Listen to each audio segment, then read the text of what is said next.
এই যে আমার হাতে যে কলমটা রয়েছে, এই কলম এবং মানুষের মাঝে একটা মিল রয়েছে।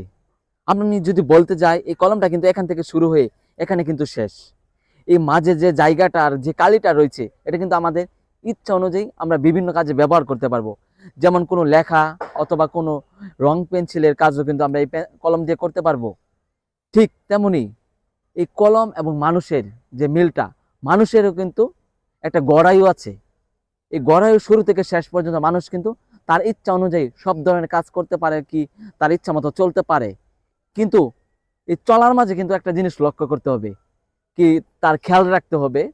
সেটা হচ্ছে যে সময়টা সে ব্যয় করছে, কি যে সময়টা অপচয় করছে, যে সময়টা সে কাজে না লাগিয়ে অকাজে ব্যবহার করছে, সেটা থেকে বিরত থাকতে হবে এবং সরে আসতে হবে। তার যে সময়টা সে পাচ্ছে, সেই সময়টা সঠিক কাজে যেন ব্যবহার করতে পারে। সঠিক কাজে যদি ব্যবহার করতে পারে, তাহলে তার জীবনে সাফল্য অর্জন করতে পারবে।